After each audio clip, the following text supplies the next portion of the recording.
the great, we're actually in a room of faith. You know what I'm saying? There's a lot of religious and spiritual people here. That was not my intention. You know what I'm saying? When I put this together, I was people like people who can really, and not God works in funny ways, so.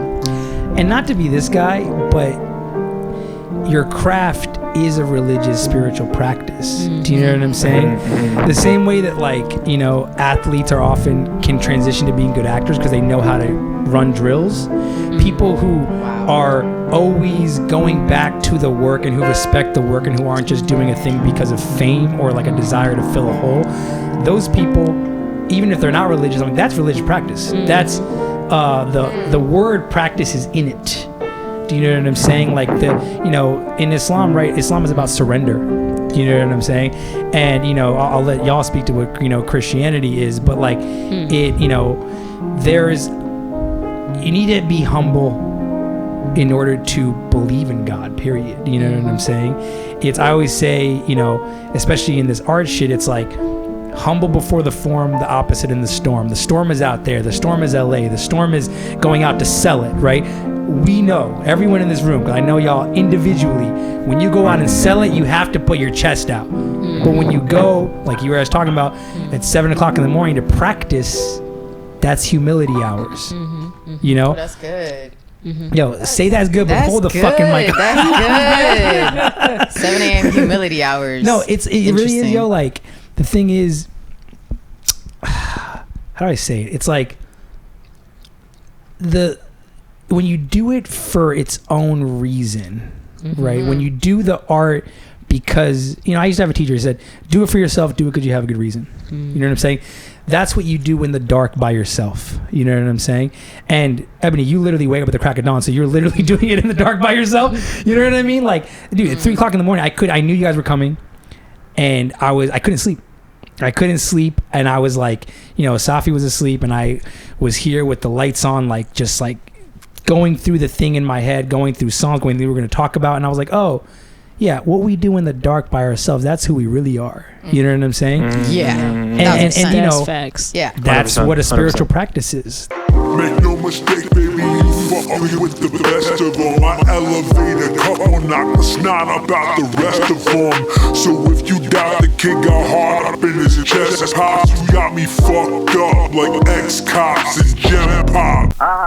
Don't touch that dial, cause there's nothing else on. You might just as well listen to the next episode of the Gabo Show. Let me tell the people a little. You can interrupt me. First of all, everyone interrupt me. Please interrupt. But I mean, tell me if I'm getting it wrong. But I want to just tell the people real quick what I understand about your trajectory in your career. And then so that when you tell people that it's no longer, then people know what the context is, right? Yeah. Ebony and I met through my mentor Dave Kutch, who's like a mastering engineer. He mastered Lemonade, mastered Vince Staples shit, like Despacito, like all the shit. You know what I mean? There's like a couple guys who do that, and like Dave's one of them. When I first met Ebony, Dave called me and was like, "Listen, there's somebody I want you to meet, right? But she's very serious, okay? So no silly goose shit, okay? When you go to that meeting, don't be yourself. Turn it down. You know what I'm saying? Don't wear colors. Pull your hair back. Put a hat on. Which I was like, and then when I was like, me and Ebony are friends, Dave was like, really? It was like, And the thing I knew about Ebony was that she brought the mountain to Muhammad, so to speak, right? You found your job on Indeed? I think it was audiojobs.com. Wow. Yeah. Which doesn't exist.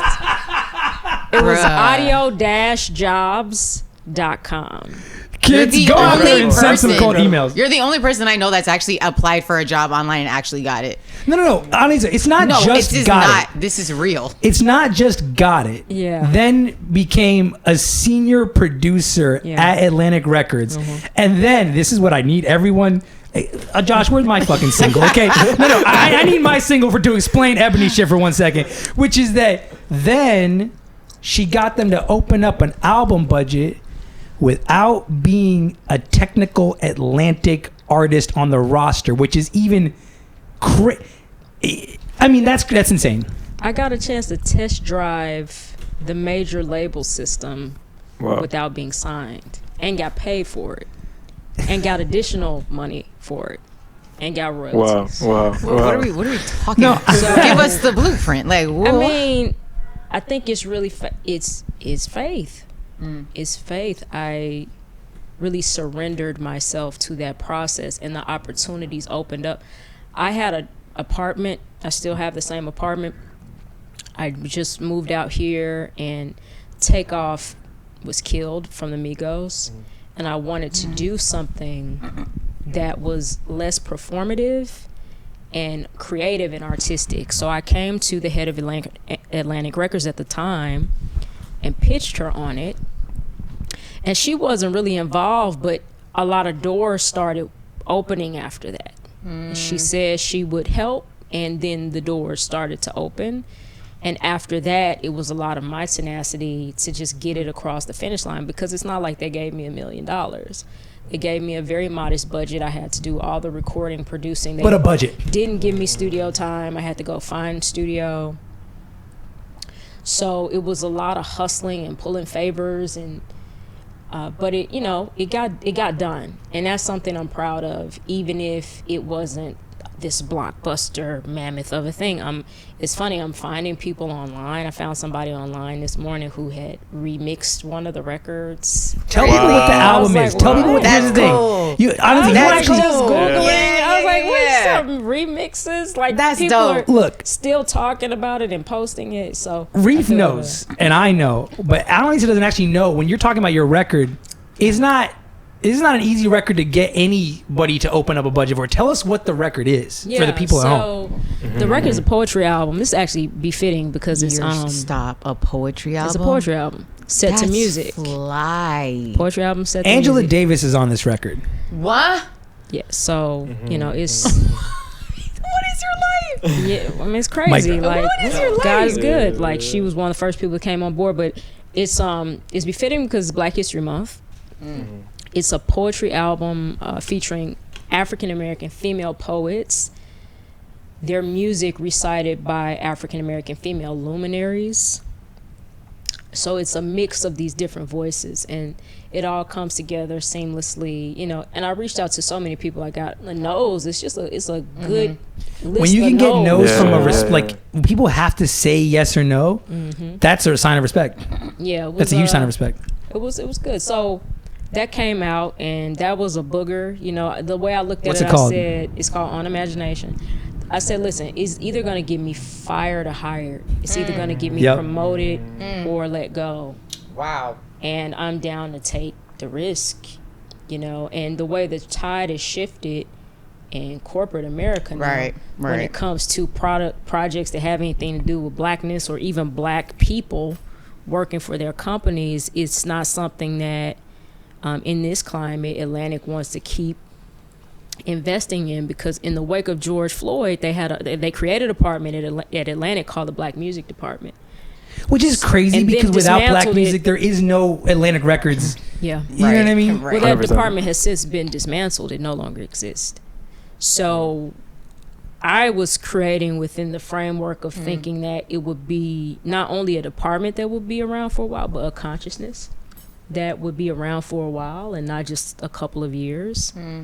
But now we're back to this cataloging of black music as being R&B, hip hop, and global, which is some sort of mashup of every music that doesn't come from the United States. So that's Yeah, literally. Afro beats and was Amapiano, and, just anything that's just black but not from the U.S. is considered like global. So it's a degradation of black music and black culture, but it is the way in which I think black music has been understood, right? Poetry is not necessarily black music. Maybe when Jill Scott does poetry, it's black music. But as a genre, as something that can be invested in and really supported, I don't think that there's the vision for that. I mean, it cannot be overstated the fact that you recorded the poetry free verse with no meter, with no drums, and then you produced to that free verse. for the musicians here, y'all know how I can't even imagine that. I can't imagine. And the record slaps crazy. You know what I'm saying? So like when I first heard the first joint, I was like, how the fuck did you do that?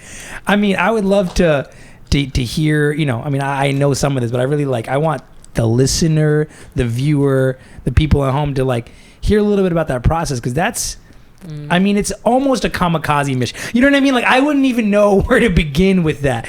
Reef, I'm curious, like, did you have all of the recordings at the beginning of the project before you started production? Were you doing recording and doing production? No. I had to get going on production because I didn't know who was going to be on it ultimately. So I was bringing new people on all the way up until the end practically. Some of the features came pretty late in the game. So I was probably 2/3 of the way through the record before Roberta Flack and her team came on, and they brought Valerie Simpson on. And I had to actually go to New York and record that with Valerie Simpson. And the great thing is I'm such a fan of Valerie Simpson, who's a really good friend of Roberta Flack's, and she wanted to have some supervisory role in the production, and so she gave quite a few notes, but I'd already kind of produced something out just to show her, and then she had notes, and I went and changed things, and it was kind of a bit back and forth to get it right. But I, with some of the artists, it was super hands off, and with some of them, it was really like collaborative. So we had to go back and forth to get it, right. So I had to. It wasn't like people phoning it in and just like sending in a vocal. I was literally producing as I went. And I did an early version of the record, which I took in for Apple to hear. Because in the beginning I thought, I'm just gonna make this lo-fi. Interesting. And I'd made all these beats. I made like 14, 20 lo-fi beats, and I'm like, it's just gonna be lo-fi. And I'm just gonna add the tracks. I'm gonna add the vocalist to that. But then I took it into Apple, and I was letting some of their music folks hear it. And then I remember I got this one specific note on the Angela Davis track, move us through our feelings. I'll never forget Trudy. Shout out to Trudy. Trudy was like, move us through our feelings, because that track was so, the poem was so powerful, and I just had this beat going around and around in a loop. And she was like, like, move us through our feelings. So I went back and like put my whole foot in that one, and really. You put your whole foot in all of it. But that's. Had to produce it out. Absolutely. It's gonna be easy. Like, I got these beat instrumentals. Put the vocals. We're done. Printed it. It took a week. No, it ended up taking a year and a half. Wow. Here's the thing, Ebony. You said something the other day that I thought was like a really important thing for us to discuss, and also for like the youth who are trying to get into this music thing right now. It's like you said something to the effect of, when you have a record that stands the test of time, it's because they didn't do the first idea. Oh wow. You know what I'm saying? Like we were just, Reef and I have been working on a bunch of shit. You know what I mean? We had just finished, Analisa's on this record that we did in San Diego like 8 months ago.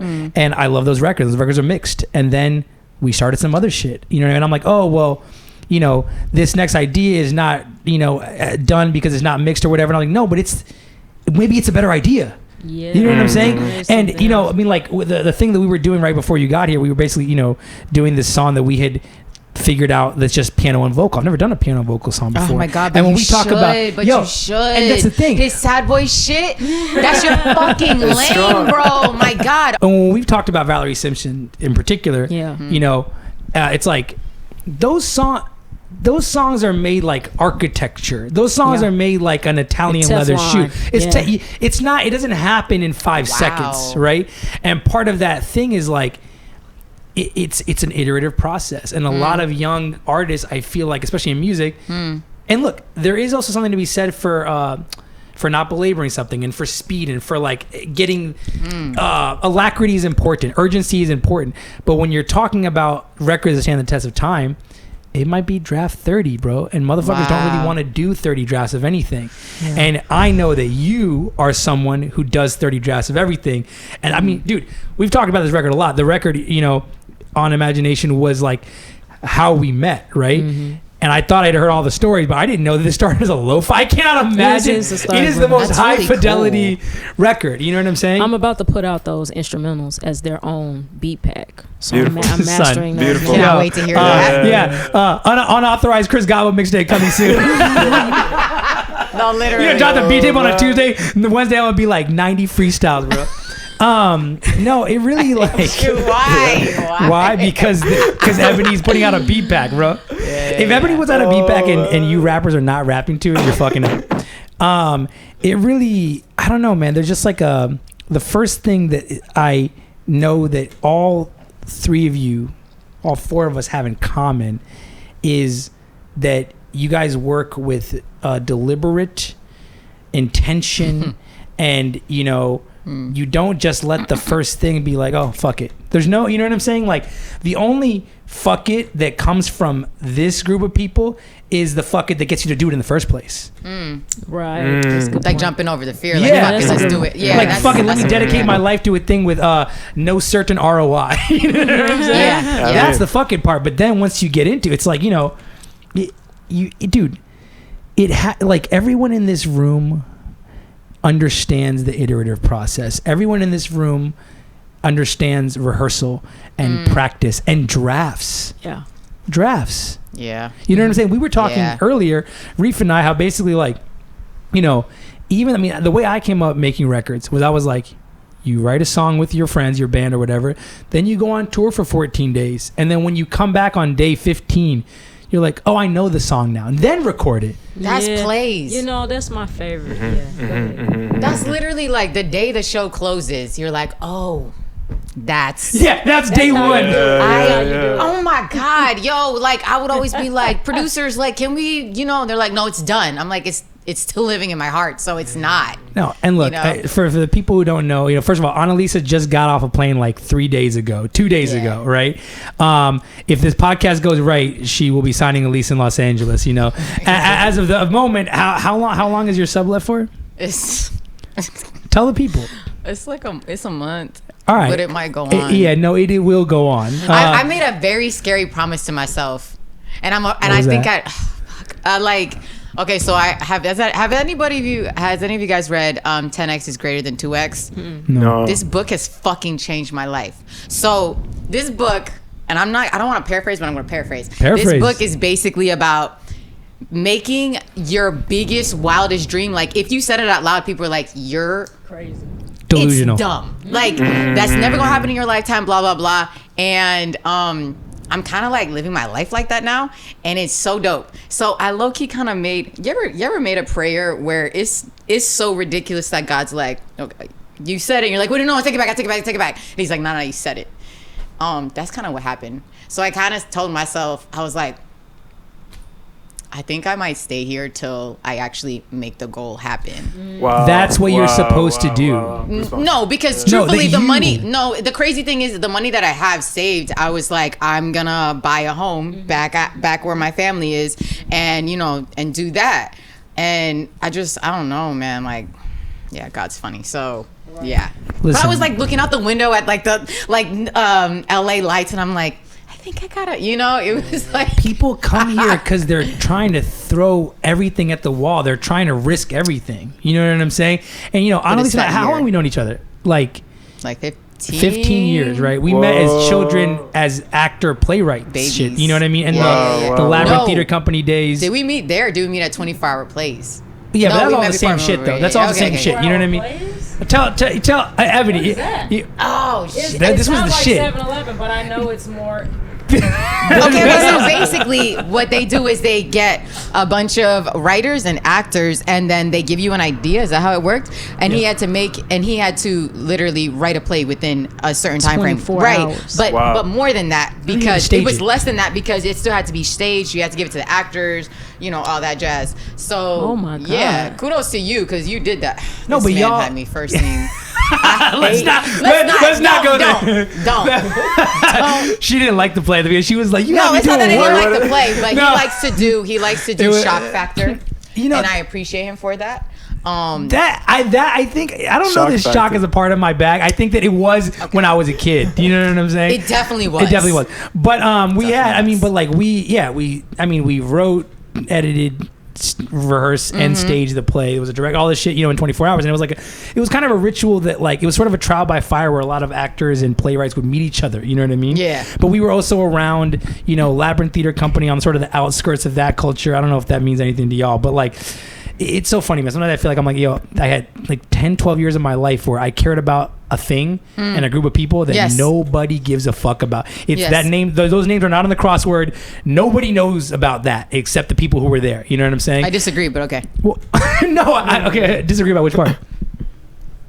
I think a lot of OGs know about it, and theater though. No, because it crossovers to film and TV. It does. So it's funny because I'll be sitting talking and they'll be like, "Oh, so I'm like, oh, so you run with Lab?" And they're like, "Wait, what you know about?" I'm like, "What you know about that? Like, tell me." And so I don't know. There's just so many OGs and so many mentors, and they're all in the shits. Entertainment is entertainment. Well, let's name some OGs because you've been naming Valerie Simpson, Roberta Flack. You know what I mean? On the acting shit, one of the OGs that's broken through, right? That we've always known about. Do you know the show The Bear?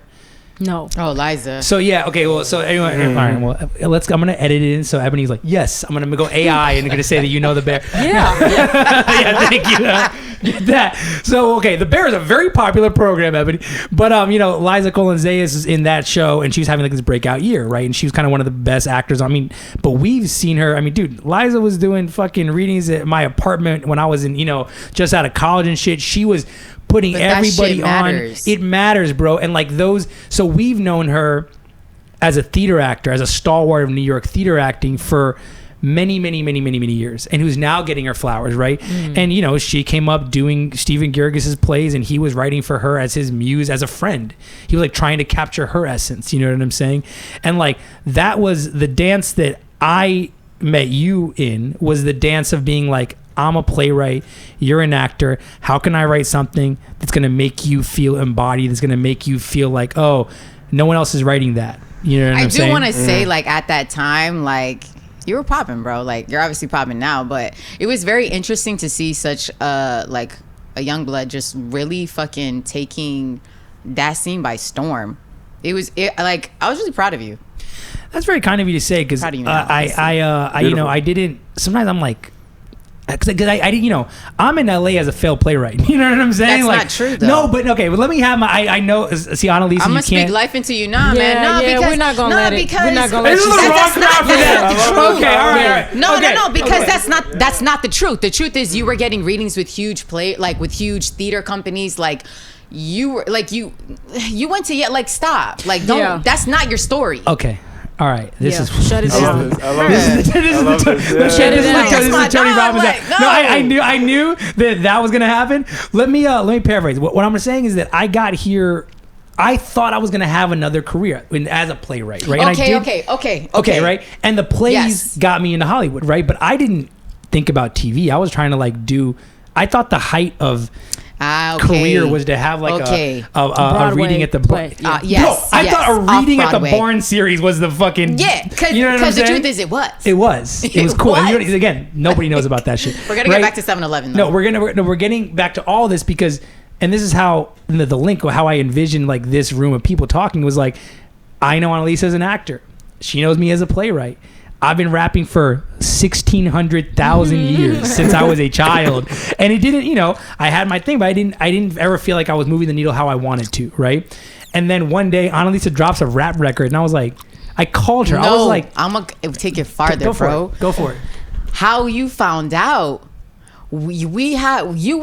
it was ridiculous. We would sit on the corner outside in the fucking cold, and we would just freestyle, and he would just come on. I'm like, man, fuck this bitch. So then I started spitting, and then you're like, wait, and then like years later. Yeah, okay. Well, that was the first time, because again, like, and Wait, that it was cold in Florida? No, I'm sorry. We were living in New York. Sorry. We met in New York. Lots of skip We're parts. the thing that storytelling's amazing. Yo, the thing that Analisa and I have in common is that we're people from Florida who play New Yorkers on TV. Literally. You know what I'm saying? Like, that's all the work we get is like New York shit, and I'm like, Oh and, you my know, God, that's but funny. like, yeah, we're both from Florida. But yeah, no, we used to cipher with shout out Sean Randall, shout out all those kids, shout out Sean OJ. Randall. You know Sean Do you know Randall? Sean Yeah. Rand? Oh my. Do y'all remember? Okay. Wait. Serious? Do you remember Sin Sin? Did y'all ever go to Sin Sin? Yes. In upper Oh no, I didn't go to Lower those. East But Side. talk to me. Saida? Sin Sin. Okay. Sean used to host Sin Sin, but also there was the Bowery Poetry Club. Yeah, Okay, Symphonics all Live of is his all show. of the Symphonics Live. Yeah. Yeah, I was there all the time. Yo, okay, Yes, because I had a show called School for Legends, and he would.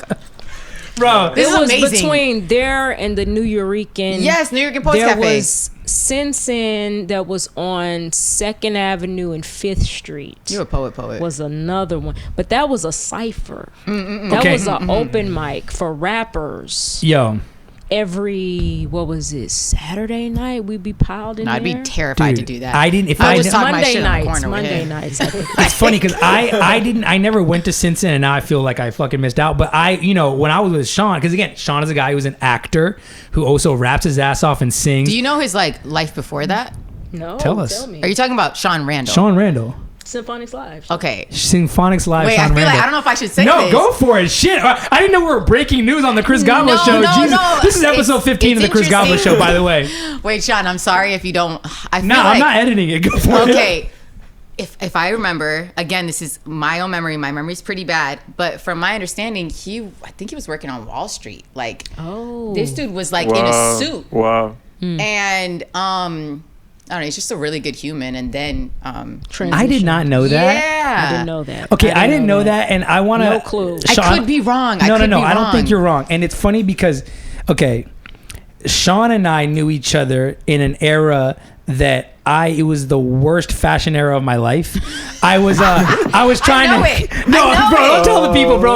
I was wearing business listen. casual. I was trying to make it as an actor. Everybody people was told in me business "Do we need casual." water?" Everybody was in and business people were like, our teachers were like, you got to cut your, because I had long hair my whole life. Then they were like, you got to cut your hair so you can, look neutral, right? And so everything was about neutrality.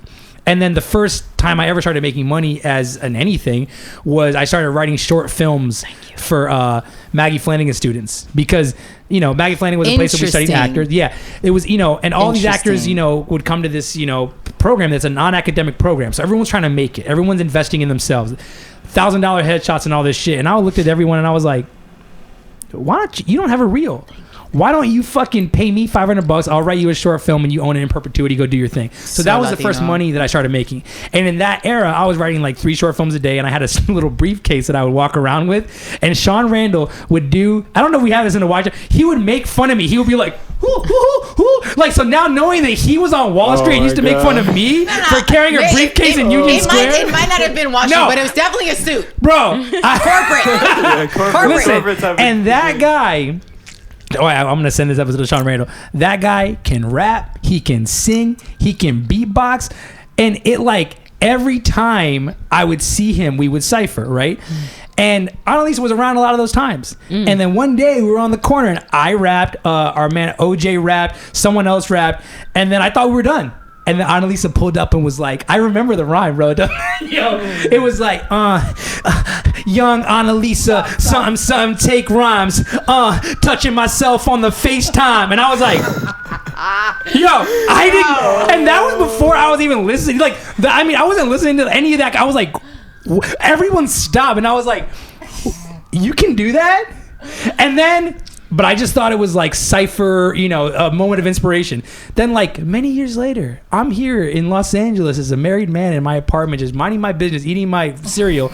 And then Analisa drops a single. And I was like, what are you fucking talking about? And it was like the greatest thing I'd ever heard in my life. And then I was like, yo, I need a verse yesterday. I need you to stop fucking around. She came to San Diego, flew out to San Diego. and did this verse for me, and it was better than my shit. You know what I'm saying? I had to fucking, tell. Yeah, step it up. Yeah, I was like, Richie, turn it down in the mix, man. Like what Lil Wayne did to Corey Guns, they just took it off. They were like, nah, that's not, no. But it was staying on. But like, so like, and Ebony, you've done cast records for Broadway. You know what I'm saying? So like, there's so much synchronicity here. I mean, talk to us about that. Okay, so when I first started at Atlantic, the job was really just recording artists.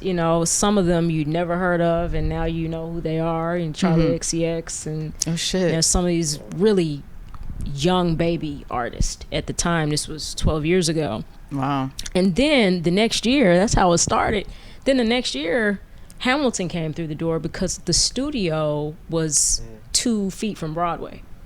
So the Hamilton guys had such a crazy work schedule. They had to be in the studio, but they also were going to do this cast album, and it was going to be a big deal, and they were really looking for convenience.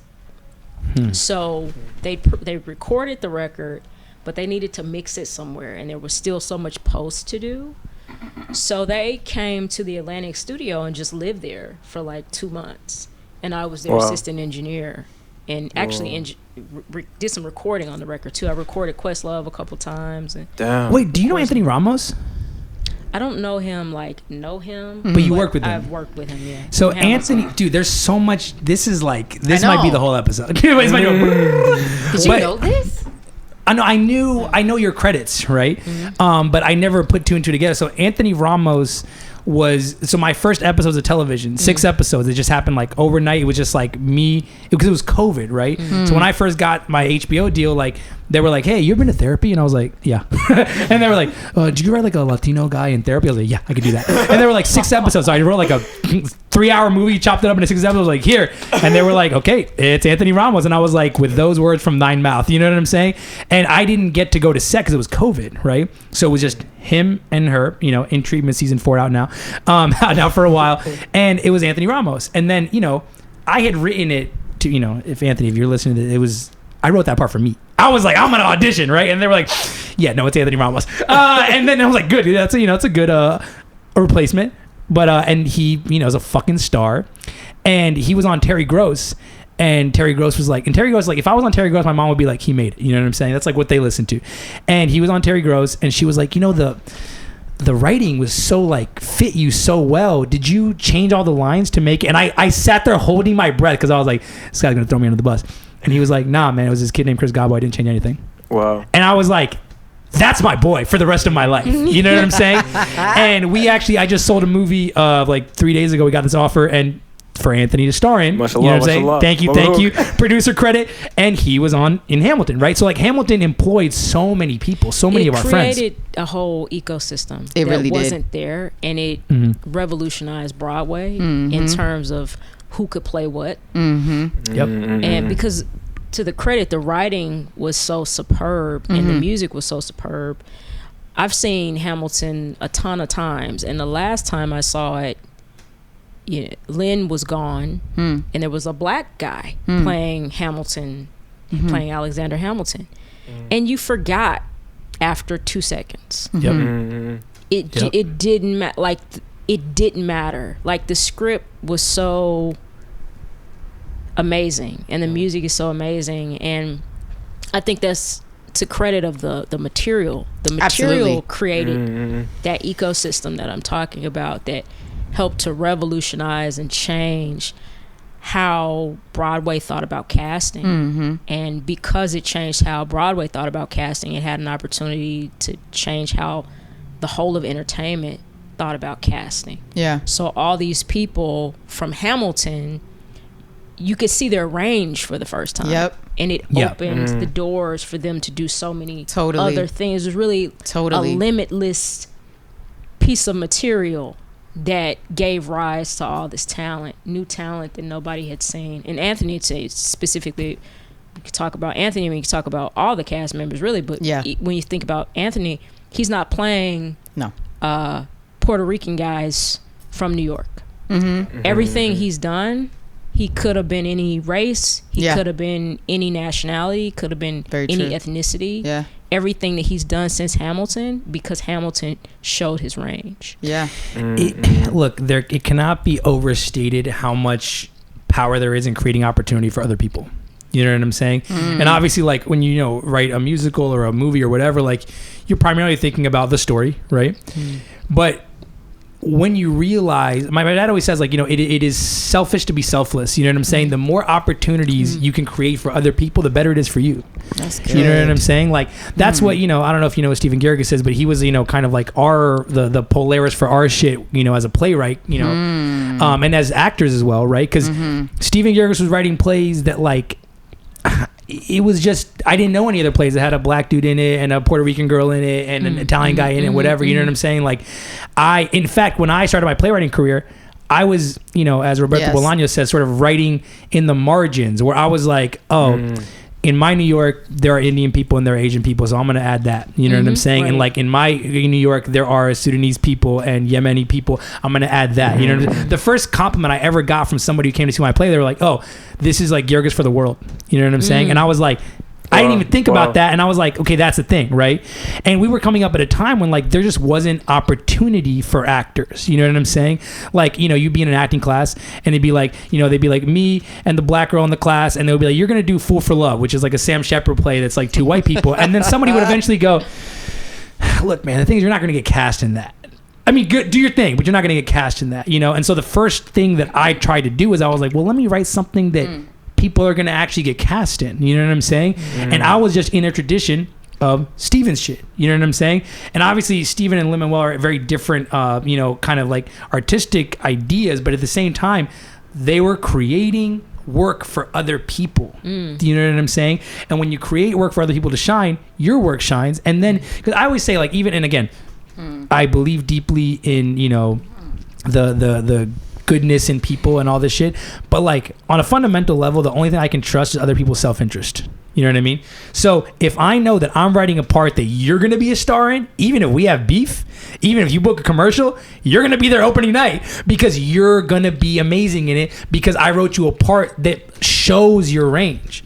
And I think that relates to, I'm talking specifically about playwriting, but that can relate to production, music. If you get a beat, 100%. You know what I'm saying? It's gonna make Alan Kingdom like, oh shit, you're touching something that he hasn't been able to crack yet. Well, guess what? Now they're gonna pay for that beat. Now they're gonna push that record. Marketing's gonna go into that record that otherwise wouldn't be there. You know what I'm saying? Like, every time you can create an opportunity for someone else, you're creating an opportunity for yourself. And I think that's an important thing that I've learned from ROGs and also from watching each and every one of you guys work. To be honest with you.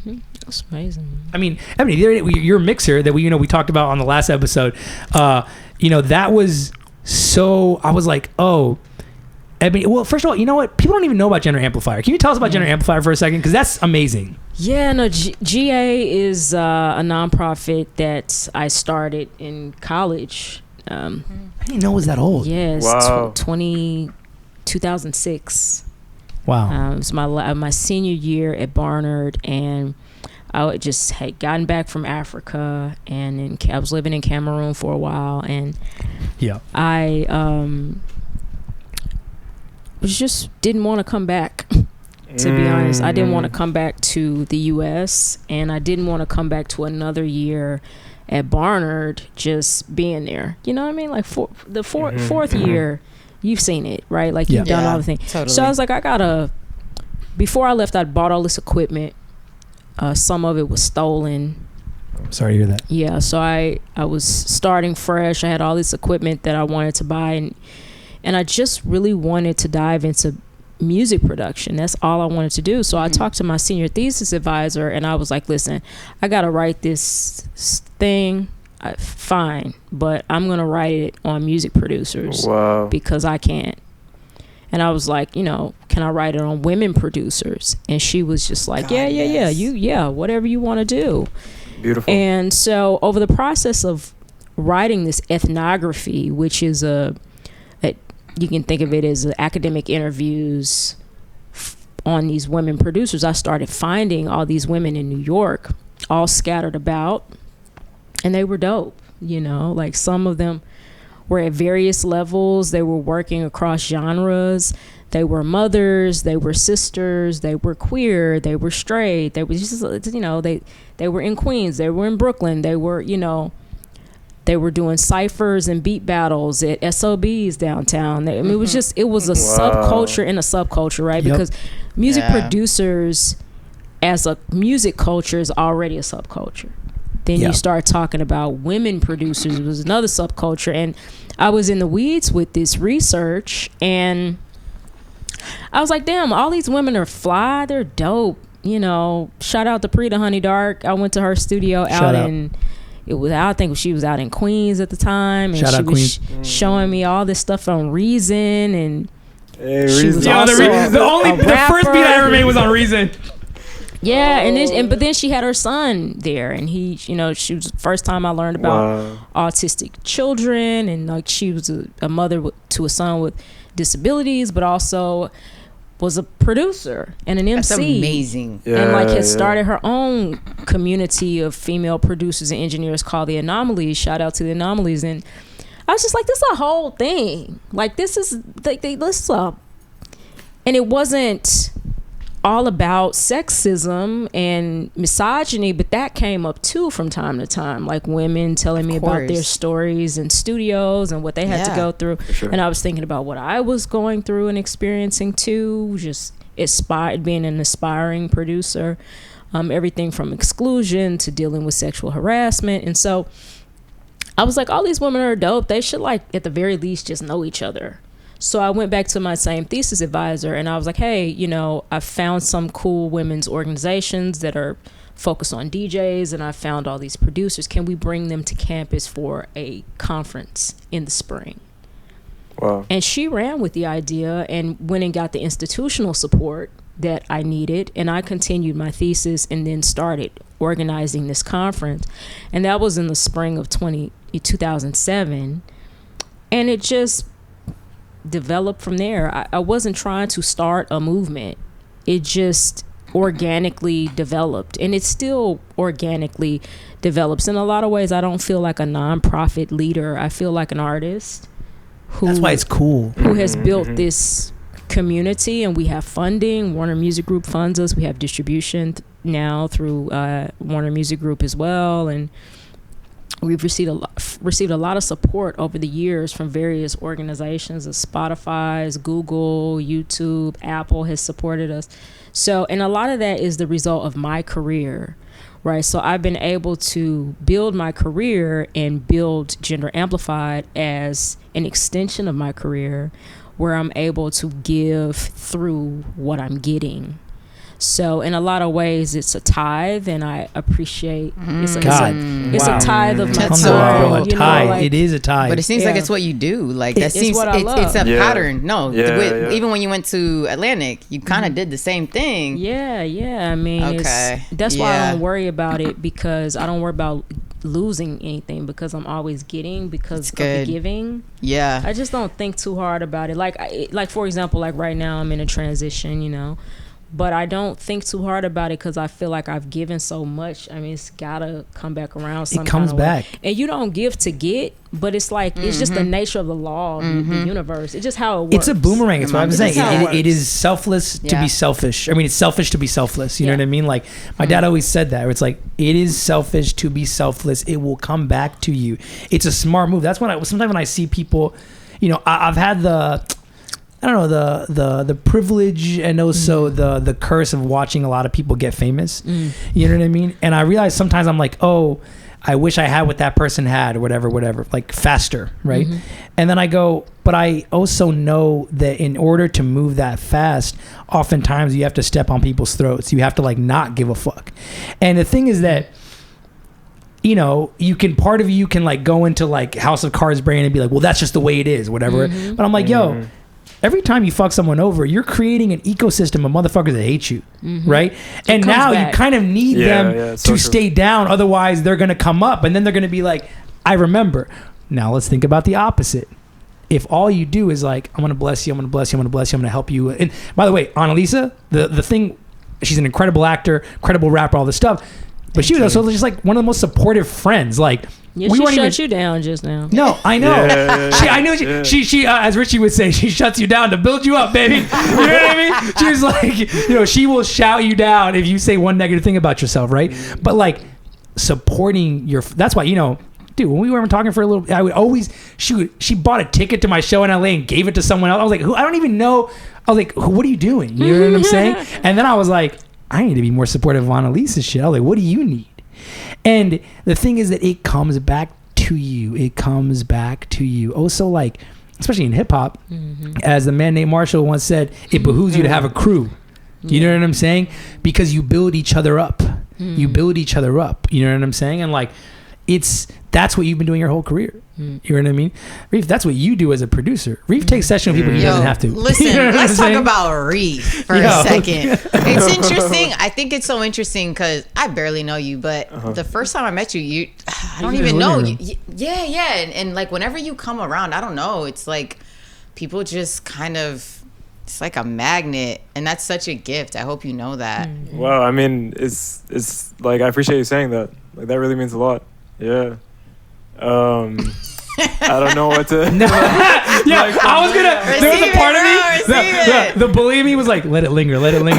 Push it on Reef as he goes. Wait, hold on. But let me get some for Ebony too. Like, it's so interesting. Like before we were talking about faith and all that, I was just like, oh, she's anointed. Like, Oh wow.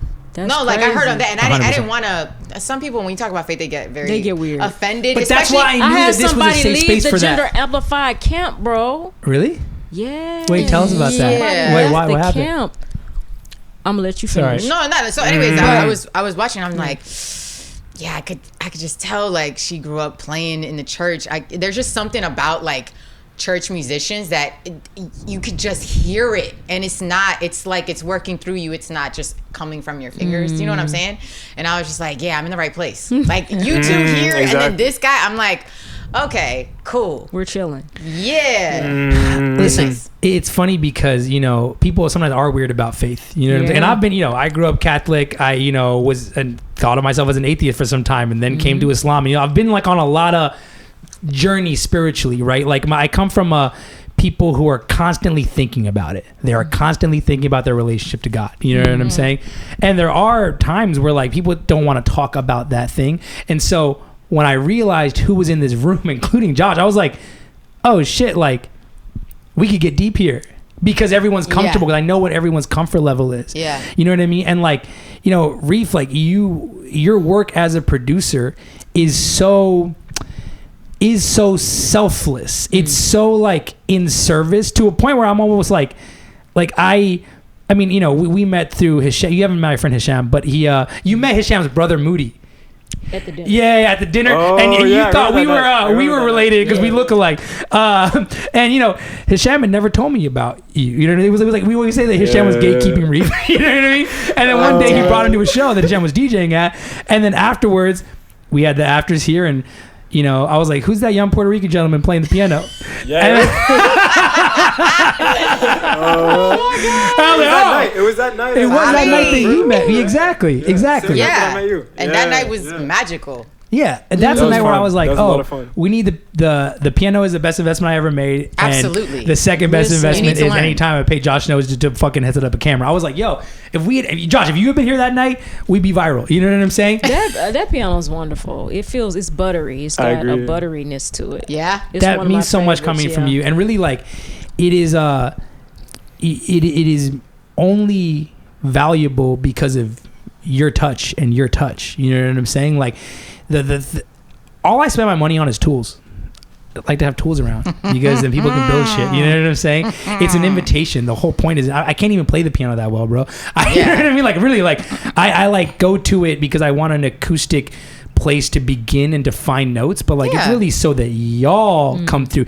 Dude, when we were on during the WGA strike, shout out Josh Crowder who's now running for office or something, but I was on the picket line one day and this guy Josh who works at UPS, you know what I'm saying? We were talking about union shit. And then he was like, oh yeah, I'm actually, I'm also a classical concert pianist.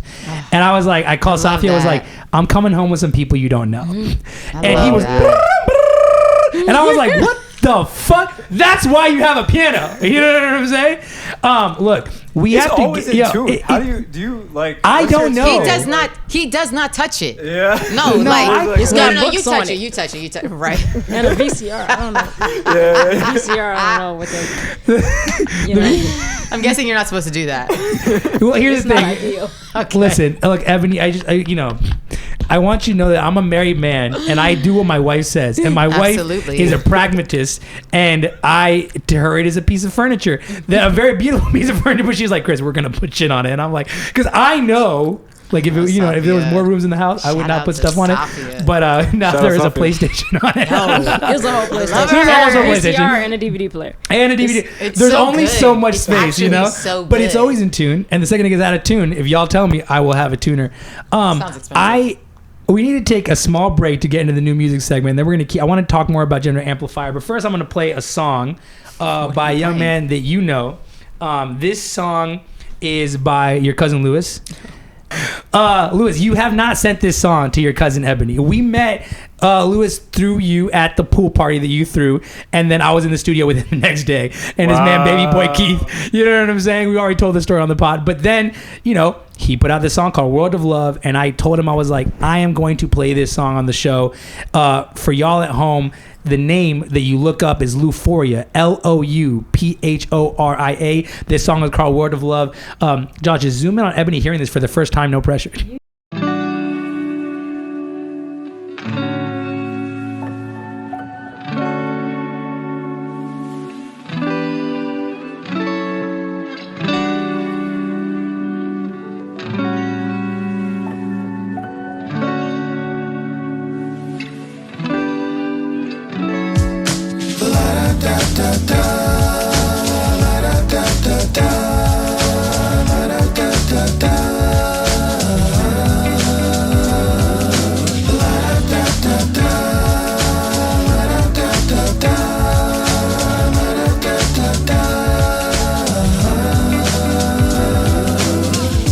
I see the sea.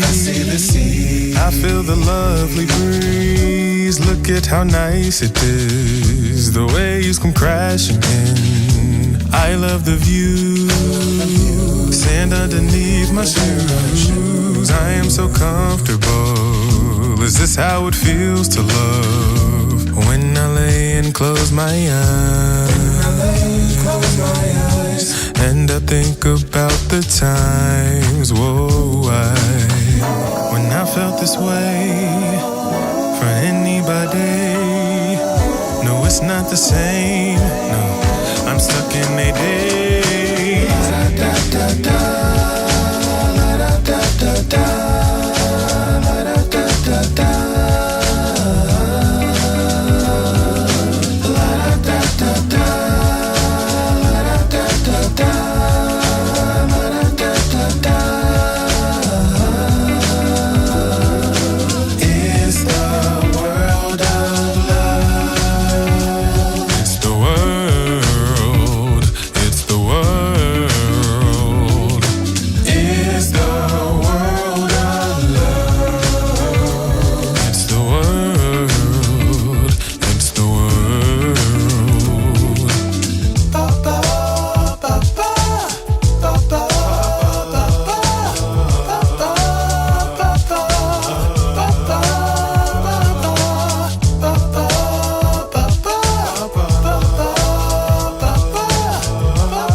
Start to smile. It goes on for miles and miles and miles and miles.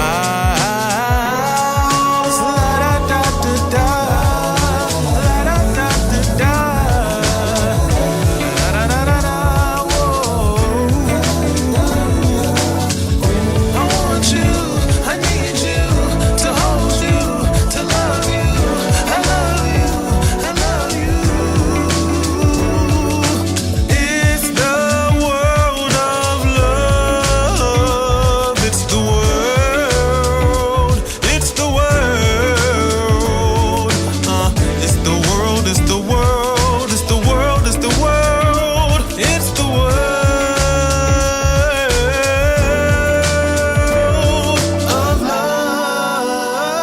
That was World of Love by Louphoria, and you're listening to The Chris Gabo Show. Let's clap up. Let's clap it up for the young man, for the young god, for the young cousin of Ebonie Smith. Beautiful. I can't believe you didn't send me that. I know. Tell him that in the mic, okay? Because Yo. give him a message. Give him a message. No, I'm saying though, why didn't you send me that? That Cousin is love. the message. That is the cousin love. No, it really I knew, I take the new music segment very seriously on the show because it's an opportunity to showcase. There's just so many talented musicians in my life. Alhamdulillah, I'm so lucky. And I knew I had to play, because first I was like, oh, maybe I'll play one of Ebonie's songs. Maybe I'll play one of Analisa's songs. And I was like, well, you know what? This Lewis's song, first of all, it's called World of Love. And literally, we are in a world of love here. It feels like just so joyous. It feels like what we need. 100%. And it's also like, it's family. These are family hours, yo. You know what I'm saying? When I'm in this room with y'all, like it's family time. And I was like, this is your literal cousin who I literally met at a pool party, and then that you threw, and then he was literally in a session with us like the next day. I was just like, yo, come through. You know what I mean? And then he dropped this, and I was like, yo. And this young man, I believe he's in college. You know how old he is? Just finished, right? Just finished at Morehouse, yo. Mashallah, my bro. Love him. Congratulations. Your eyes are like, no, he's really, he's a sweetheart. He's so sweet individual, sweet voice. And it's just, we're in a sincerity deficit in the culture, and it's turning good people bad. 100%. I was telling my friend recently, I was like, yo, I think people told me I've been too nice. I was like, maybe I have, maybe I should stop. And she's like, no, don't change. You don't feel like you have to learn how to be meaner. That's and I wrote a piece recently on my blog called "How to Advocate for Women in a World Full of Mean Girls." And tell us about that. It's all about talk about that. It's all about, if you are a type of person who advocates for women, sticks your neck out for other women, which is all I know, because that's what I grew up with. My mother has plenty of women as friends. My grandmother, I grew up with women who put their neck out for women. So I do it because I was raised that way. It's not something I'm trying to do. It's who I am.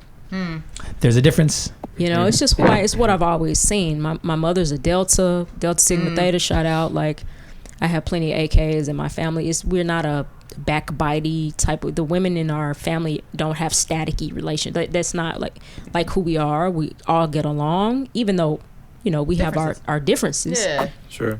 But it's the women in my family, we get along. It's not, we don't fight. It's not a thing for us. We're not constantly pining for male attention and throwing each other on the bus. So I don't know what that is, to grow up with that. But the piece is all about how I grew up and why I think the way I think, and the traumas that I haven't experienced that some other women may have experienced that may determine or influence the negative behaviors that we see sometimes when it comes to staticiness among women.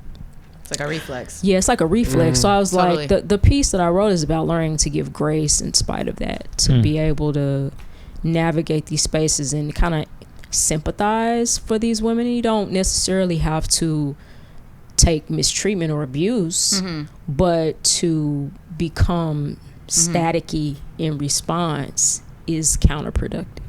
That's good. I think so many women, I feel like so many women are hurt.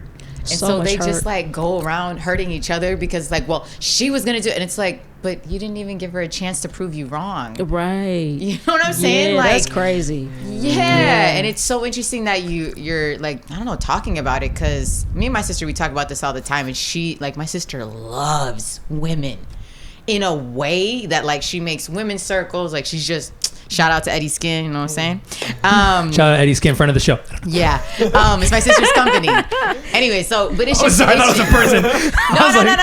No. It's my sister's company. Anyways. I got that. But yeah, so it's just so cool to hear that in your family. It's not that at all. Yeah. Like it's you not can because walk out of everybody a likes room. each other all the time. Of It's course because not. Of course the not. That's not love- real either. You don't have to be Right. fake about Yeah, it. you don't have to be fake. But I guess my question is when you're saying that, when someone does get staticky with you, are you like, okay, I'm still gonna show you love and still do whatever it is you were gonna do? Right. Is that what you're saying? Yeah, that's a part of the forgiveness process. Totally. Of it. Like there's Yeah. forgiving, being able to forgive the person without excusing the behavior. Because the truth is, you just don't know where it comes from. Right. You know, you don't know how a person has developed certain coping mechanisms Yeah. and reflexes. So I'm trying, and it's a process. It's not easy, but you know, Yeah. but it's learning to say, wow, when I am the recipient of toxic behaviors and manipulations, whether they may show be love. lies or reputation sabotage, sabotage, reputation, degradation, reputation assaults, just to be able to keep going in spite of it and not be deterred by it, and certainly to not become hostile and retaliate. I've had people try to tear my whole reputation up. You know, and it's like you're not gonna see me on the phone going, what she say? And I got the receipts. You never gonna see it. It's just not my way. I don't think, and that the time that I could be spending in that, I wrote the piece that I wrote. Right. And That's I wrote beautiful. the essay That's that so I wrote, beautiful. which I've already been sending it around to some women I know in corporate America, just trying to get their read on it. And they come back to me like, that helped me so much. That gave me so much context. So where I could put the energy, I put it where it needs to be. Totally. As opposed to focusing on the trauma that has been inflicted upon me. Yeah. Pastor Darius Dams was talking about, he's like, use your pain and like basically make something with it. Create Like, some art. Yeah. Yeah. Some art. Essay is art to me. I think it all comes from the same place. And it's a beautiful form for you because you're such a powerful thinker. You really are. And like, I want to link to that. I want to say the podcast thing, and we're going to link to that in the show notes. I don't know how to make show notes, but I will try to link to that in the show notes, inshallah. But you know, it reminds me of, you know, because we're always presented with choices, you know what I'm saying, of how to react. And like, I've learned that in my life, when I slow down the reaction time, I am often a kinder version of myself. And I've learned that from watching other people, not necessarily because it comes from me. You know, like my ex, her name was Julie Lucas, right? Incredibly talented writer, incredibly talented actor, right? I remember this moment. I'll never forget this moment. Like, no matter what, if we were never talk again, I'll always remember this moment. We were in a grocery store or something. I was in this playwrights conference. And it was very like, I was having a stressful time. And she said something to me and I said something to her, and I don't remember what I said, but it was rude. It was not nice. And she had every right in that moment to just get buck with me. And instead she went, hey, have I done something to offend you? And I was like, what? And she was like, because you're playing kind of hard and I'm wondering if I hurt your feelings in some way without noticing it.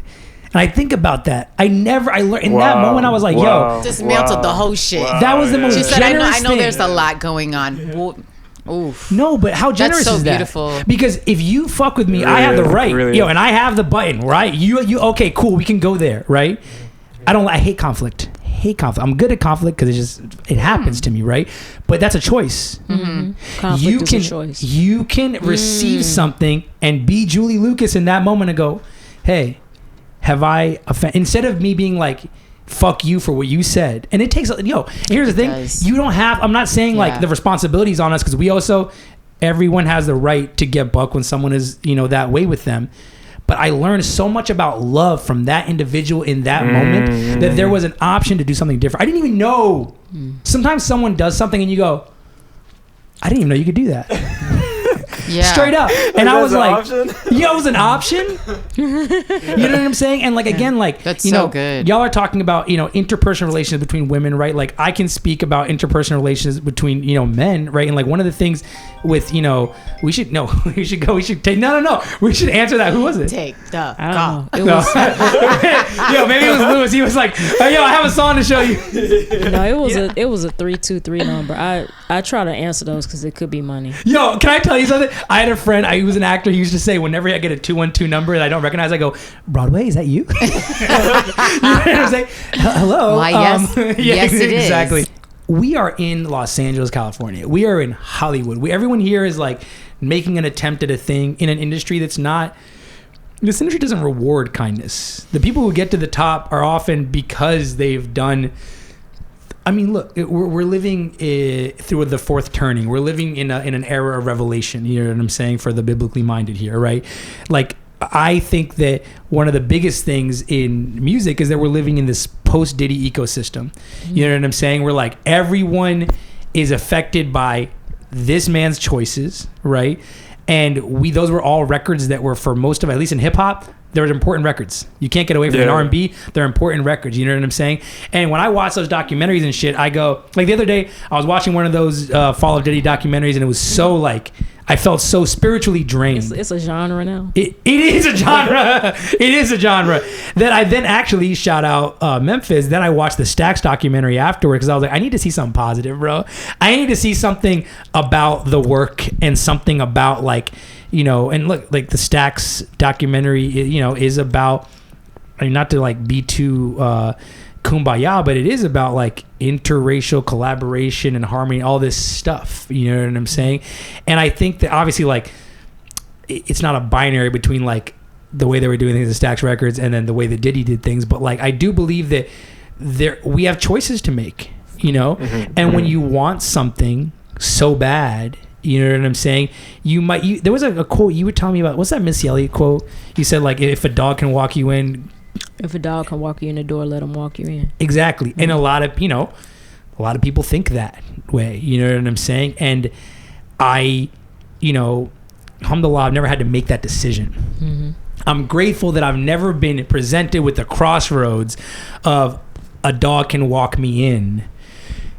Go with the dog. You know what I'm saying? Like, and part of it is like, especially in music, we, the whole thing, the whole system, and same with actors, it's designed to prey on the young and the vulnerable. You know what I'm saying? The whole point is you're 17 years old. It's, a lot of us are like male producers that are 40, you know what I'm saying? A 17-year-old girl who can sing, and they're like, that's about control, and that's about like, that person doesn't know how to read contracts. That person might, come from an economic background where they don't have access to a lawyer. Like my dad's a lawyer. He's an immigration attorney, right? But I can call my dad and be like, can you look at this? I have more privilege in that moment, right? And people don't want you to have that, right? And the older you get, the more you're like, no, I'm not going into that room. You know what I'm saying? And I used to like bemoan. I'd be like, man, I wish I, had the rap career that, Eminem had at fucking 27 or whatever. And it's like, maybe not. Actually, the more you learn about what the ecosystem is, you go, maybe you dodged a bullet by coming to it later. And, with your frontal cortex in place and you're a little more mature and you can like, people are susceptible to turning a blind eye to shit when they want something really bad and they don't have a lot of other options. You know what I'm saying? And like, I wanted to use that to transition into hearing more about your experience as specifically a black female engineer and producer, because you're in rooms that a lot of women are not in. Like I didn't meet and I've been in rap studios since 1942, and I have never since the Industrial Revolution I've been making rap records, from Florida to New York. I've recorded in Thailand, I've recorded everywhere, and I've never seen a woman as an engineer or producer. So when I heard about Gender Amplifier, no, me neither. I think you had told me about Evan. And this is the thing where it's like, okay, if it's the male artist or their team or whoever who is like, sexually harassing or doing whatever, instead of going, hey, let's cease that behavior, you're like, no, let's get someone in there who that's not going to happen to. It's not going to be an issue. Who it's not going to be an issue, right? And it like that, whoever's making that decision on the label side in that moment, then I might not be thinking like, oh, I'm like doing patriarchy or whatever. But they're like, no, but what happens is you're just taking the easier option, right? That's why seeing things like Gender Amplifier is incredible. Because when we were at the Gender Amplifier Output Grammy Mixer, like I'd never seen so many women that were behind the boards that were like, oh, I made that beat. When we were sharing music, they're like, I made that beat, I produced that, I mixed that. I was like, that's fucking dope. Do you know what I'm saying? And they're dope. You know, it's a culture thing. That's why Gender Amplify has taken the opinion of, well, just create the room. The reality is people want to make stuff with who they want to make stuff with. Totally. And you can't force off engineers and producers on people that don't want them around. Of course. Right. Absolutely. Right. Like create an environment where all those producers can build their own space. Right. And then by the time you show up, or any people that show up who are outside of that ecosystem, and they go, oh, y'all are self-sufficient. Like, we're stepping into your space exactly on your terms. It's good. And we're all getting fed, right? Like, when we did the mixer, all the guys were there. It was a mixed gender space.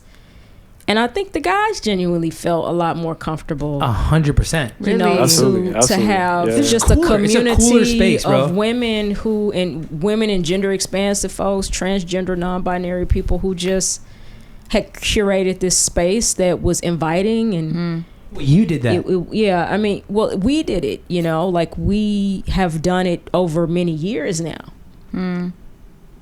Taking the temperature of what works and what doesn't work, and staffing our camps with people who align with our ethos, irrespective of their gender, right? Because it's women that don't align with what we're doing. 100%. And it's men that do. Right? So that's an important thing. I think it's important to underline that, because oftentimes I feel like, you know, on the Hollywood side with the diversity stuff, it's like, yo, okay, you're gonna put me with a Latino guy who, like, I might not fucking have anything in common with that guy. Do you know what I mean? Or I might not have anything other than the thing that the white executive who makes a decision gets to go, well, now I feel better because I did this. You know what I'm saying? And, like, you know, it's actually not beneficial to force people into a room because you're like, well, I'm assuming you guys are like each other because you're women, and then you're like, well, you make country music and I make trap. Like, we don't have anything in common. We don't even think alike. Like, you know, we don't have the same ethos, creating wise, and we've come across that plenty with Gender Amplified, where we invite people to the camp and they just don't quite get the value set. They don't get the value system, and so it's like, cool, we see, like, not all women understand the value set. So, and what we're working to do, and we have come across these incredible male allies who totally get it. So you never really know how it's going to fall, but the point is that women have curated the space according to their needs. That's so cool. Like, every time I go, there's only one studio that I go to that I'm not afraid of getting raped at. I'm serious. And, like, every time I go to the studio, I literally have to I'll send my location, or I'll have to bring one of my cousins. You know, like, I don't feel safe. So, like, doing that and, like, stepping into a room of literally 16 guys, you know what I'm saying? It's just like, so to hear something like that, and can you imagine? I mean, you can't imagine because you're doing it, but, like, being able to go to the studio and, like, have another girl be there, and, like, I'm on my period, my voice doesn't sound the same on my period. Right. Okay, cool. I got you. No worries. You know what I mean? Like, just even something as simple as that. You know, like the shorthand. Yeah, the consciousness. The shorthand. I say that all the time. Yeah. It's a shorthand. Yeah, that's just so cool. Like, man. And it sounds like, and correct me if I'm wrong, but it sounds like now the music is better, right? Because you're more comfortable. It's totally. It's like, if you're more comfortable, and because, dude, it's a vulnerable thing to be a vocalist. Yeah. You know what I'm saying? If you're not comfortable, then people are gonna be like, "Oh, Analisa didn't sing good or rap good." And you're like, "Wait, it wasn't me. It was the fucking engineer that wasn't creating an environment for that." Yeah. And I've noticed, like, the thought process is always like, women are just really great at kind of thinking out of the box and be like, okay, that's not working, cool, we're gonna try this instead. And they're quick with it, and it's nothing to their ego. But, like, sometimes you'll, you know, work with somebody and they're just like, well, this is what I use for everybody else, and they always want this much autotune. I was like, well, maybe their voices aren't as worked in as mine. You know what I mean? So like, can we? This is nothing against you. Can you just turn down the auto tune? But you should, and you know this, and you could tell us because you're the standard bearer for this thing. But like, you shouldn't be having that conversation with an engineer. An engineer should not be when you're, especially like the places where you're just, I'm going in to pay $100 an hour. Just like, I need you to rap it. They're not. They need to do what you want. You're the client. Yeah, you're the fucking client. No, totally. But sometimes like, if you're working as a singer on a show, which is what I was doing sometimes. Oh, yeah. So like So it's not your session. The studio's the client. Yeah. So sometimes like I'll be like, oh, I sang the national anthem one time and we worked on this note. It was the highest note I've ever hit in my life. Okay. Tell the people what note. I don't even want to talk about it. Like it was crazy. C42. And then the studio's like, yeah, that just doesn't work. I'm like, but like you still have to give me like a little creativity for this character, you know what I mean? So it was just always really interesting, you know. And then the engineer will be like, "Oh, we're gonna do it again. We're gonna do it again." I'm like, I know this is like what you do, but also like maybe there is a crack in that moment, in that part of the song, and that's okay. That's a choice. You know what I mean? So it's interesting. Right. I wanted y'all to meet so bad. Like if nothing else if we lost all the footage today, I was like, y'all need to make, you know, what I really want, you know, live on air is a posse cut. Everybody here, I want to make a record together. Damn, but it really like, that'd be cool, yeah. No, but it's just like, listen, the people in your life are your life, right? When we were at the Gender Amplifier Output Mixer, I was like, oh, Ebonie has created her life. And I'm grateful that Reef and I get to step into that room and absolutely fuck around and play records and be around people, you know what I'm saying? And it's like, I think especially, you know, I find you know, hip-hop is what made me American. Hip-hop is what gave me life, you know. I don't like to criticize hip-hop around people that are not in the culture. Right. Do you know what I'm saying? And I have critiques. But when you're talking to like people who are not in the culture and, you know, they're like act like hip hop invented misogyny and rape culture, I'm like, bro, like what Safi always says, she's like, yo, America is racist. America is misogynist. America is rape culture. Fix America, fix the world, and then hip hop will follow. It's not fucking hip hop's fault. Do you know what I'm saying? When the room gets smaller and we're inside the shit, then we can be like, yeah, no, it is like there is fucked up shit in our culture that we have to deal with. You know what I'm saying? So like, I'm just saying there are alternative paths, and there are people here who are creating alternative paths, and like it's very moving to me to just get to see y'all like meet each other. Period. You know what I'm saying? Okay. Side note, circling back to what I said about being afraid of getting raped in a studio. This was not with the sessions that I did with the show.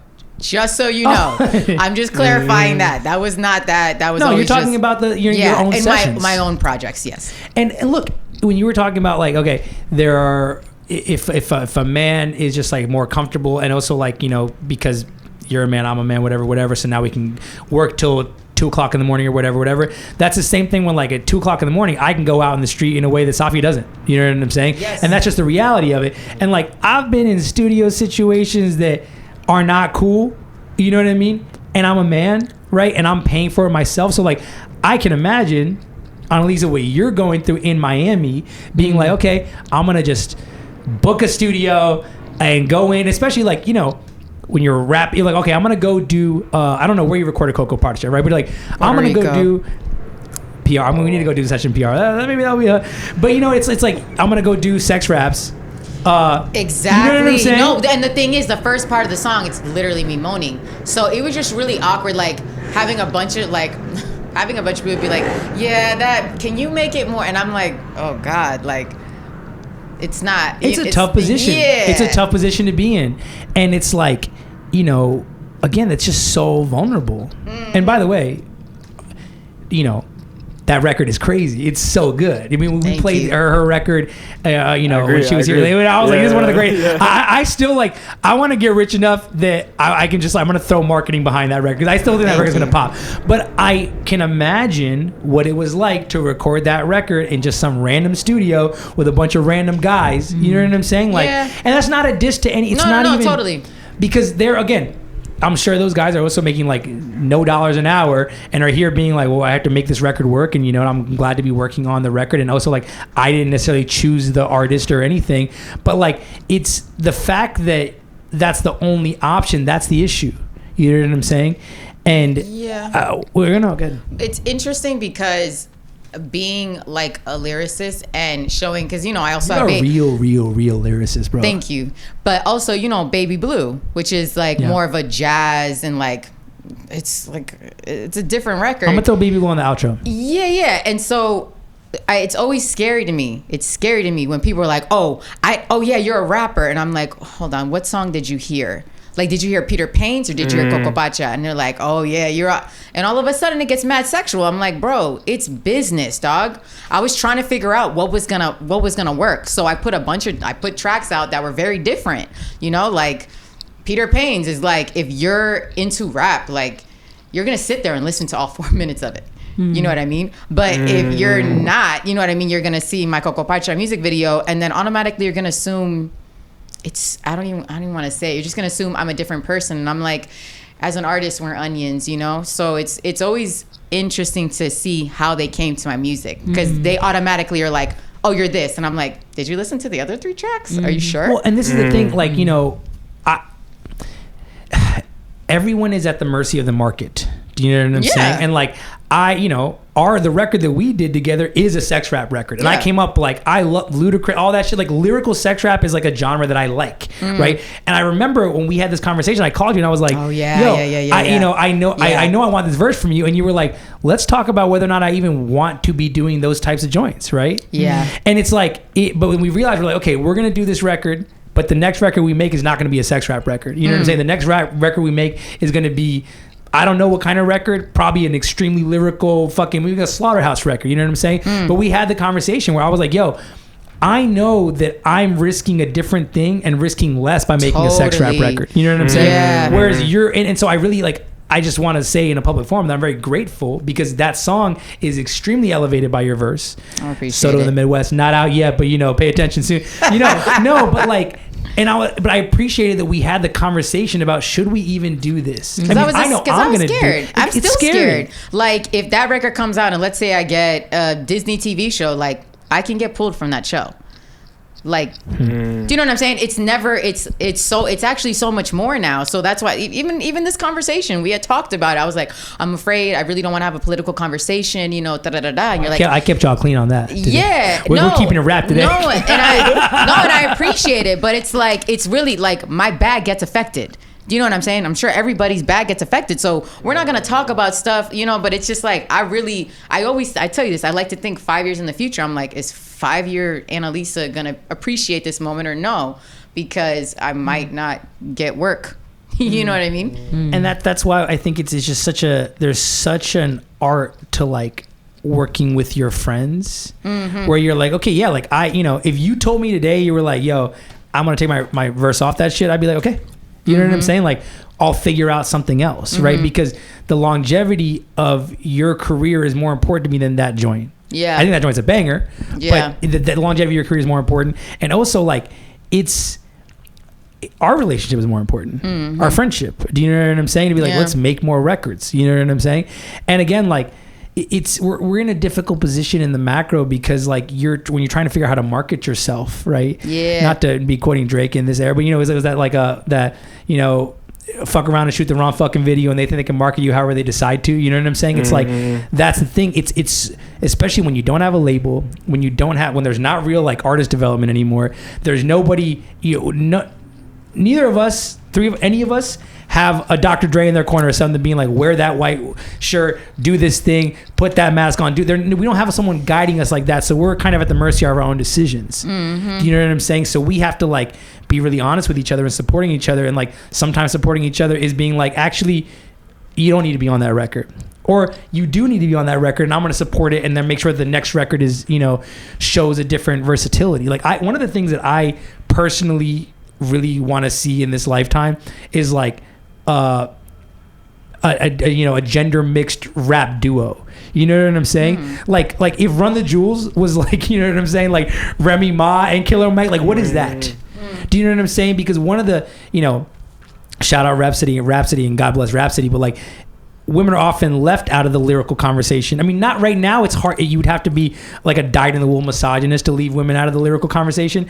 But like oftentimes, and it's cool to see a gender exclusive spaces. You know what I'm saying? Like all that. We were watching the last XXL Cypher or whatever, and it was just like, it was amazing. It was all women, right?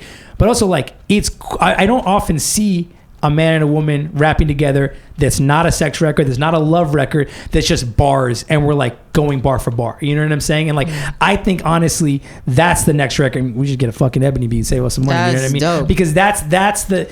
I love that. That's what I want to do next. I love personally. that. You know what I think mean? it's so cool. But I think sometimes, like, I don't know. I know there's a audience for everything, but yeah, I think it hasn't. Maybe it does exist. I'm sure it exists somewhere, but I think it hasn't had its own lane because I don't know. Are people listening? You know what I mean? You are the artist. It's up to us to get people to listen to the shit, right? It's up to us to like force people. That's what, you know, whenever I'm always moved and jealous whenever I see some sort of like music story and they're like, no one believed in the record. And this marketing person was like, I don't give a fuck. First week numbers are bad. I don't give a fuck. This is going to be a song. You know what I mean? Like people are so easy to, they're so quick to give up. Mm-hmm. You know what I'm saying? And like dude, this year, I'm going to an MFA for music business. I've never taken the business part seriously, right? And now I'm like, I've been having calls all week about like Meta back end ads and Google ads and like testing, like all this stuff that I only thought about 16 bars, and then I thought about hooks. I'm not that guy. I'm not a businessman. It's not my thing. But we don't have the option in this economy to do that. We don't like. No one's gonna just exactly. You know what I mean? It's true. And you know, Ebony. I don't know if you consensus if you don't want, but I know that you have some. You also can rap, and little song. Hello, what I'm talking about.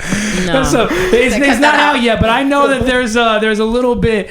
I plead the fifth on that. All right. Well, I heard some stuff that the audience cannot hear yet, but we know everyone in this room can rap their ass off, whether secretly or in public. But listen, we have to wrap this up because it is 4:31. But I just want to say, thank you guys so much for this opportunity to have this conversation. If there's anything at the end that you'd like to plug or say to your fellow castmates here, the floor is yours. But I just want to thank you guys so much.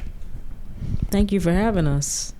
Thanks for putting this together and like bringing these minds together. Shout out to our cameraman as well. Josh Snows is without Josh, there is no show. You know what I'm saying? And really, Josh, your spiritual life, knowing a little bit, was what also let me know. I was like, oh, like everybody in this room has a spirituality. Everyone in this room. That's why I knew we could talk about it. You know what I'm saying? Yeah. And actually, on one of the episodes, I was asking Josh in the elevator, I was like, what'd you think of that? And he was like, oh, when you guys started talking about the spiritual, you don't get that from podcasts. Do you know what I'm saying? Yeah. You don't go to Joe Rogan to be like, wow, that was really the way he talked about, God or whatever. So like, we're working on all cylinders and all of it matters. And I really... I'm just very grateful for everyone in this room and for the energy you've given us and the time, Grover too. I think I want to leave everybody with like, just make that goal, make it happen, make your dreams happen, and bring your friends along the ride so y'all can rise up together. What song should we go out on of yours? I'm searching for someone, for something. Inside you, did she die too? Searching for something, for someone. Inside you, did she die too? Every road, every cloud, I look for answers all around. I pray for answers, truth that dances, sunrise, sunset, till come down. No sea, light to me, no harbor ring, dance to be.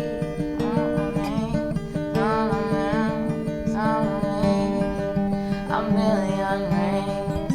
I'm searching for something, for someone. Inside you, did she die too? I'm searching for someone, for something. Did she die too inside you?